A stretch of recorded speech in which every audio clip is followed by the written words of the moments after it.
everyone, I am Rebecca from ChemKnits and welcome to night 10 of the 2025 ChemKnits Chanukah special. Really, this is bonus night 2. Every night of Chanukah, I've been dyeing up yarn in different colorways featuring different techniques. And tonight, we're gonna dye a really luxurious merino silk blend. Some fabulous colors. Before we jump in to look at the yarn and pre-soak it, please subscribe, turn on notifications, and give the video a thumbs up. All of the silky yarn we are going to be dyeing today is 50% Superwash Merino, 50% silk. It has a really nice shine to it, and the drape is really nice as well. Now, I do want to pre-soak the yarn before we start dyeing it, hoping to fit as much of the yarn as I can in this bucket. The hope is to fit all of this yarn in one bucket, which may be a little bit tight. It's only 24 skeins. I had 20 in it with no trouble the other day. So unlike Superwash Merino nylon yarns, silk is not as absorbent. And so what I have here is a bunch of water at the bottom of the container. I was like, why is this not all fitting? It's because we need the yarn to start soaking up the liquid, and it just takes a lot more time because with the amount of liquid in here, you would expect it to all be in the yarn, but the yarn is just kind of floating. And so this is why we will be doing an overnight pre-soak. And sometimes I use the sprayer because that helps force the water to go into the yarn versus just kind of flowing around it. You know, but we'll let everything sit. We'll add more water. I'll raise and lower the yarn. The goal is just to get it nice and wet before we start dyeing things tomorrow. And if it seems like the yarn is going to continue to just float above the water that I have here, one thing that I can do, yeah, I was like, there's a lot more space at the bottom than there is near the top. What I can go ahead and do is go ahead and move some of this yarn into a second bucket so that way we have an increased volume of water. But I can just come and add a little bit more liquid to it as needed. So I'll see you tomorrow when we start figuring out what colors and things we want to do to this yarn. The color palette today is simple. I plan to play with Caribbean blue, dark navy, and royal purple. The one thing I haven't decided is on the proportion of colors that I'm going to be using each time, which is something that I don't recommend, but I'm going to go ahead and make like the maximum size dye stock I can make of each color, which will give me some flexibility and will allow me to tweak things, and if I need to mix more dye, then I can mix more dye later on. I put on my deluxe rubber respirator mask, safety glasses, and gloves to start making our dye stocks. To make the biggest dye stocks that I really have the capability to, I measured out 10 grams of each of the 3 colors, and I'm going to dissolve them in a total volume of 1 liter. This will give us 1% stock solutions where we have a ratio of 1 gram of dye per 100 milliliters of liquid. Now, because Caribbean blue can be very tricky to dissolve, Caribbean blue, I measured them into glass jars and then dissolved them with boiling water. Caribbean blue likes to clump, and so it can be a bit of a pain to dissolve initially. Once dissolved, it stays as a stock solution really well. On the flip side, royal purple, now the pinks never really dissolve completely. They end up as kind of this suspension. And so you always want to make sure you shake it really well before you use it. But I'm not that worried or anything. I just recently had a combination of royal purple and Caribbean blue, and the color was like absolutely insane. And I wanted to bring those colors into our project today. The last thing I'll add is that our dark navy and royal purple dye stocks are going into clean containers, although you can clearly see one of them is a bit stained. The Caribbean blue, I just emptied but didn't really rinse out a container that had a 0.5% stock solution of Caribbean blue in it. And I went ahead and used that bottle and just edited the label to say 1% and today's date. And that last tiny bit It's going to end up in my massive leave no dye behind container that'll be used at some point. Our dye stacks are now ready to go. And one little tip, if you're using boiling water to help things dissolve, I then let it cool a while, especially because my measuring containers are plastic and I don't want anything to melt or be too hot. And so there's some more time that passes in there, but now they're only a tiny bit warm. And I guess we've got nothing to do except to go set up our dye baths. I'm on my gas stove, top 2 burners. This is my full-size catering steam pan. Now, the technique I am planning on doing today does depend a bit on the volume of liquid in the pan and that we're adding. And so I'm gonna need to keep that in mind throughout this whole process, because if I don't reset from batch to batch, the volume will increase, and so that can make a difference in what we see overall. Okay, so right now I have 8 cups of water, 2 tablespoons of white vinegar. I have a second pan just off camera, and I'm bringing over 400 grams of yarn. Trying to have them set up a little bit similarly. I'm not obsessing over how they are arranged in the pan. I know things are going to be scrunched down a little bit. These skeins are a little bit longer than some of the ones I've done this technique on recently. But I just sort of want to have it all arranged and distributed. Hopefully I stirred things after adding the acid. Now, when I go and start heating this up, you can see that our water level is such that the yarn is taking up most of the space. If I pull it to the side though, there is some water in here. I am going to slowly heat things up, and it is worth knowing with the heat here and here, a lot of the heat may be stuck in those areas, and I'll just have to keep that in mind. But we will be adding more water volume when we start bringing in our first layer of color. So I'll come back once we're warm. To help me keep the pH similar throughout everything, I'm gonna set aside a container that has 8 cups of water with 2 tablespoons of white vinegar, exactly what I added here. And whenever I'm diluting my dyes before pouring them on, I'm gonna be using this water with acid in it already. We are getting nice and warm. Oh man. Okay, I'm gonna start with my dark navy dye. And here I have a 1/4 cup of our 1% stock solution, or about 60 milliliters of the dark navy dye dissolved in 500 milliliters. And I'm trying to spread it around sort of in 2 areas. You'll see that there's gonna be spread in between, is what it is. And that water that I've added in was the water that had acid in it. Okay, now I'm coming in with the same amount of royal purple. So this is 60 milliliters of our 1% stock solution of royal purple dissolved in 500 milliliters, the exact same way, but this time pouring it sort of here and here. So in doing this, we have effectively changed our volume from like 8 cups to closer to 12 cups.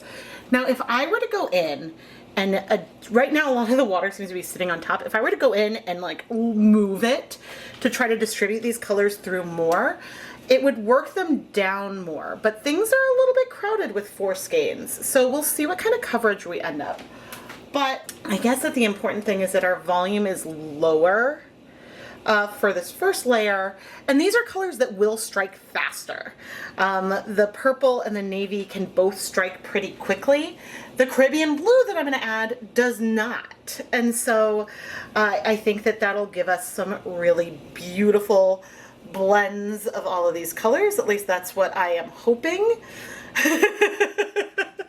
And if things seem dark, they will feel lighter in the end. Maybe if I have time, I'll do this on a non-silk yarn, just so that way you can see how the colors will differ. But anyway, I am going to go ahead and, gosh, let's wait 15 minutes And then we'll see where we are color-wise. Like how much of the dye is in the water versus in our yarn. It has been 15 minutes and we are nice and hot. Okay, I want to check, all right. The purple, there's a little bit left in there. I'm not worried about some spread. Yeah, it just seems to be back along that edge, which again is not a huge deal. When I checked earlier, it seemed like the navy was striking a little bit faster than the purple, if anyone is curious. Now, I'm gonna want to flip things over. And while I do that, whoop, you'll notice that we are a little bit entangled with one another. We have a lot of coverage of our dark colors, but we also have some patches of white left, which I love, and I was kind of hoping for. I was hoping that things would be crowded enough so that way we would not have the navy and purple all over, because this will give us our opportunity to spread our bright blue over. And since the volume has increased when we add the blue is a spreader, so it will spread, I guess, more than what some of the other colors did. But yay! Okay, now I'm coming over with our Caribbean blue. I have it in about 1 liter of water. I used half a cup of our dye stock. And I am attempting to pour it all over. And I'm going to turn up the heat. Now, once again, the dye really seems to be sitting on the surface. And maybe it's because things are more crowded side by side, having 400 grams of yarn versus 300 grams. But once again, the liquid I used to dilute things did have the vinegar in there as well. So I'm going to go ahead and do the same thing for the other pan that is just off camera. Although actually, without moving the camera, I can give you a nice little glimpse.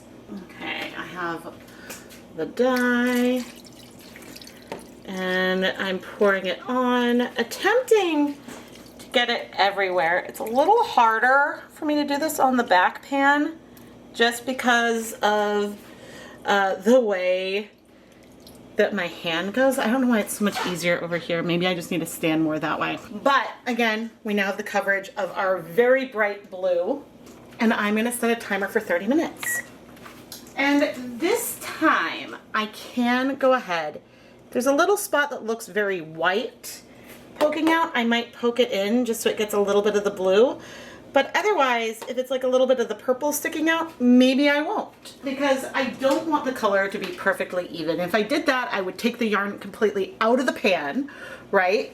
And would sort of dip it into a dye bath and move it around to distribute it. But we're gonna have some differences in the way the colors are placed. And I'm very happy that I feel some like purpley notes shining through the blue.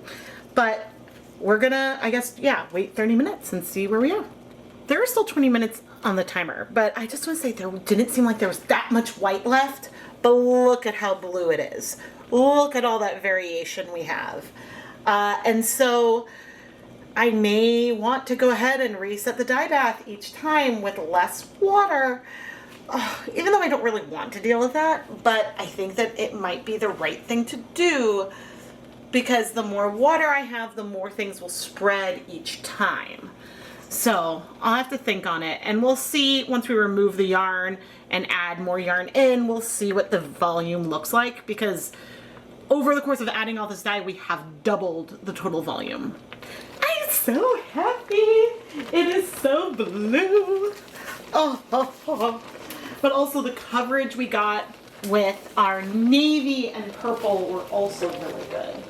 Now, it's been 30 minutes, and what I have left is a light blue. Most of the color is in the yarn, but what we're gonna do is we're gonna remove the yarn now. And this is purely coming from experience.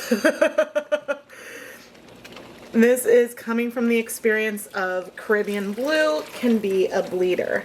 And we do have some little bits of white in here still. Oh, that's fun. done.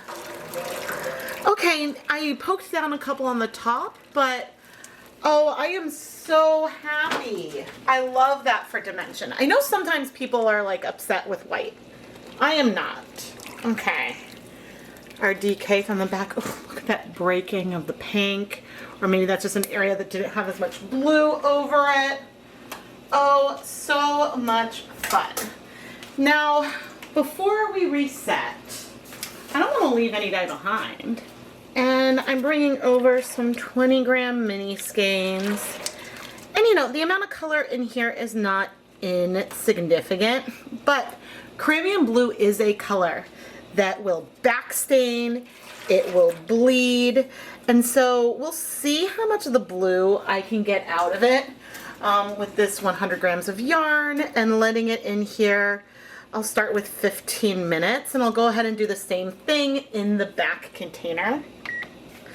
But you know, some of this color obviously will go into the yarn. There might be a little bit left behind, and that can help me come to a decision about whether or not I want to go ahead and reset everything completely before we start the next round or not. But I can already say that this is looking a lot less blue than it did before I added the yarn in. I mean, just for reference. And about a minute after I added the yarn in, you can see that it's looking very similar to the one in front. So just for reference. But now I'm gonna wanna let this beautiful silk yarn cool completely before we're ready to go ahead and wash it. And you know, the water level's looking nice and low, so I think we could be good for the next round. Yeah, I think we could be pretty good. A little over 10 minutes, and I'd say we're pretty good. Given that we're gonna have the blue all over in the end, it is okay to have a little bit in here to start with. And I'll reuse this yarn mop and the other yarn mop as we do more rounds. And now I'm coming back over with 400 grams of yarn, and I have to remember that things are hot, so I do not want to stick my hands in here to sort of distribute everything through. And no, things aren't perfectly arranged, but the goal is to have similar amounts of all four skeins showing at the same time. And the water level is maybe a hair higher than what I had last time, but it is so close that I feel okay carrying on. I do think the yarn mops helped reduce the volume a bit. This time in the pan, I have all DK weight yarn. And really, the dyeing of the DK weight and the fingering weight is very similar, but there is a difference in surface area. There's more surface area with the fingering weight than we have with the DK. The plies are a little thicker in the DK yarn. And so sometimes that can make a little bit of a difference, but everything is feeling very similar to me right now because I had one pan of each beforehand. And in the back pan this time I do have more fingering weight yarn. Even though the dye bath was already warm, I did want to wait a little bit of time because we're adding cool yarn to the warm dye bath, and I want there to be a chance for everything to heat up again before I bring in our dyes. If things are too cold when I pour on the dark navy and the royal purple, that could allow colors to spread a little more because they won't strike as fast as they're coming into contact with the yarn. But I have a good feeling about all of this. I waited about 15 minutes before flipping the yarn, adding on our blue dye, and then waited 30 minutes before I removed everything to set it aside to cool. I know we may see some differences from batch to batch, but so far, so good for having the dye bath still feel pretty full of the colors that I'm adding. I'm just aiming to be as consistent as I possibly can. After the second round, it seemed like there was a lot of blue left over. I don't know if there is more than there was the very first time or not. I did add a little bit more acid just in case with the water we're adding with the yarn, we're changing the pH too much. But I guess it'll really depend on how much blue is still left after I've let the yarn mops soak in here for a little while, because if we don't soak up a lot of the blue, then I'll go ahead and reset before our next round. The dye bath did mostly clear after some time with the yarn mop, but I'm still going to reset before the last 2 rounds I'm planning on dyeing. Our yarn has mostly cooled. It still has a hint of some warmth, but I am so curious to see how we're doing. At the time I'm showing this, which is later than in the time of, I guess, the timeline of the video that you're watching, I've dyed 2 rounds now. Now, having some blue come out initially is not something concerning me because we had blue left in the dye bath.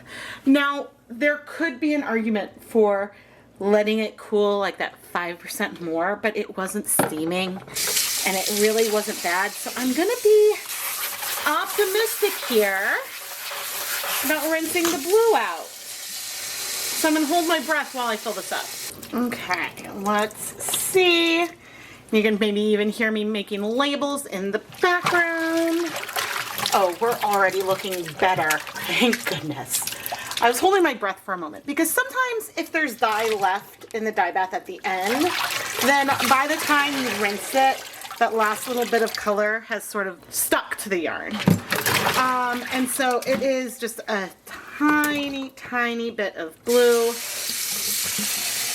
Wash again. Okay. Now, one of the things that I have found helps with this bright blue and color coming out, we're just getting better and better. That's like barely anything. One of the things that I found helps with it is to not leave it in the dye bath to absorb the rest of the color as it cools. And this is something that I guess with this particular color, there's a lot of colors that I'll leave them in the dye bath until the dye bath is clear, even if we're cooling over hours. With Caribbean blue, that last little bit of color seems to be what could be our bleeder later on, and so I just leave that behind. But I also know that the ratio of blue dye that I use today is not bad, but we are still seeing a little bit come out, which, you know, in another video I did recently, I had a color that had some light bleeding at the end. I'm going to add a little bit of Synthropol. Maybe that'll help sort of find out that dye. We might see a little more bleeding at first, which would be good because then we'd see less. But the first one I washed had bleeding trouble, and then none of the rest of the ones did.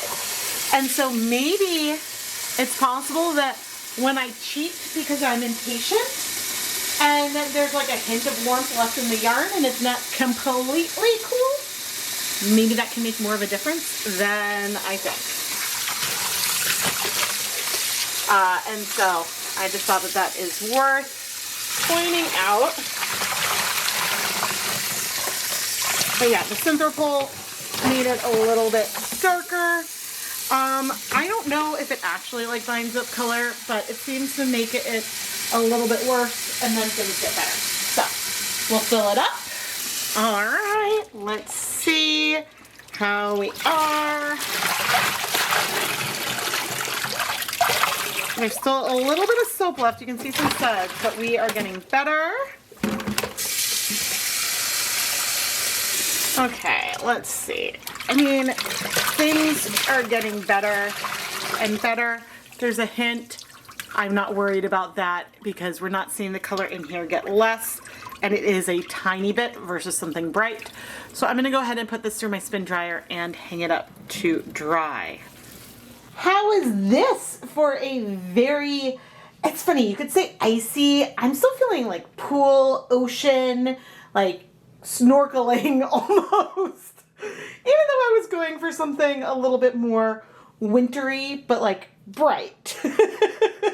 I love that we have so much bright blue in here. And I love that we have the navy, like with the silk, once it's dried, almost feels like a dusty gray blue, like a twilight gray kind of color almost. But the purples still pop, and it didn't all blend to be one note. And I think, I don't know, the big thing that I'm so excited about is just how much of the bright blue is coming through. Because I was nervous that we got so much navy and purple coverage that we weren't going to see it.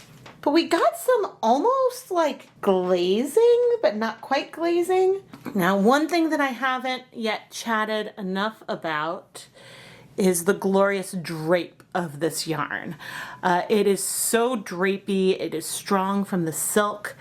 It is unbelievably soft, and I don't know if you can tell because I think the light is too like diffuse in here, too diffused, but it is shiny. And I know some of the coloration in here will make it look a little bit shiny, like that was one of my little goals, but it's so soft. And you can see just how much dimension we have in the color.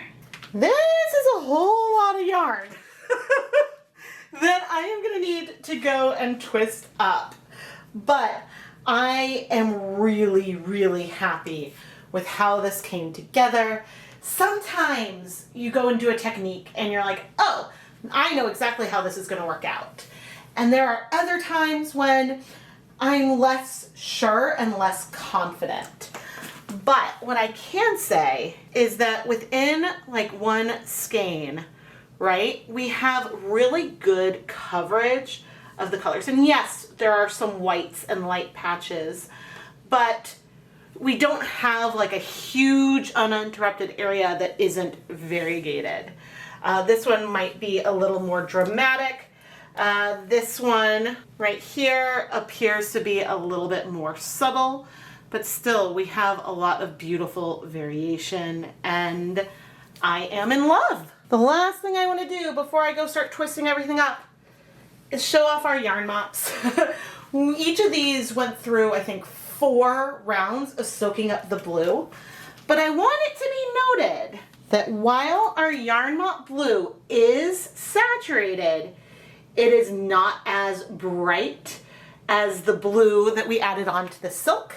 And don't forget that silk, if you dye a silk blend with the exact same amount of dye as you do a wool nylon blend, the silk blend will be lighter. It'll feel less saturated every time. So yes, there was a lot of blue left over, but the vast majority of the blue ended up on our silk yarn. 32 beautiful skeins that are very blue, but then have those hints of purple.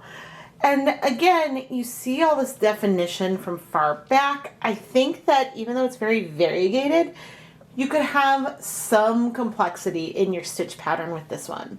I just adore the dimension and how soft. This yarn would be great for something against your skin, like a scarf or a shawl or mittens or, oh my gosh, so, so, so soft. And I really hope that all of you will love it as much as I do. At the time I'm filming these conclusions, I still have a few skeins left of this super fantastic merino silk blend colorway. I will link it down in the video description. And while during the pre-order period, I give priority for the add-ons to people who have purchased one of the samplers, at this point, you can just go ahead and buy a full skein of yarn. You do not also need to buy a sampler. But speaking of the samplers, I have some left. Each of my Chanukah samplers features 9 wrapped packages. There are 8 10-gram minis dyed on each of the first 8 nights of Chanukah, and then a bonus 20-gram mini skein that was dyed as a yarn mop or some kind of bonus colorway on one of the 10 nights of yarn dyeing videos. Each sampler also has a lot of fun extras, and if you want to learn more, you can go check out the listing in the ChemKnits Creations Etsy shop. But you can also wait till tomorrow night where we're gonna have the final video of the 2025 ChemKnits Chanukah special. I know it's sad it's coming to a close, but in tomorrow's video, we'll have a behind the scenes vlog where I'll take you through the journey of creating everything that I put in here. Why I picked the extras I picked, me debating about the colors I wanted to do and the order of the videos and things like that. And then of course you'll also see all the extras and get like a full reveal of everything that went into the samplers. So if you want to see that before ordering one, you absolutely can. I know this is the last yarn dyeing video of the series, but I really hope that you've enjoyed everything I've created this year thus far. I still have more yarn dyeing videos that'll come out in 2025, but I have so many fun things planned for 2026. So please subscribe and turn on your notifications so you never miss any new videos. I like to post at least twice a week, and you don't want to miss anything. I am Rebecca from ChemKnits, and even though Chanukah is technically over, the special is still going, so I can still say Happy Chanukah! I hope that this holiday season is bringing you a lot of light and laughter, and I will see you here tomorrow night at 8:30 p.m. Eastern Time for the premiere of the vlog. Thank you so much for watching.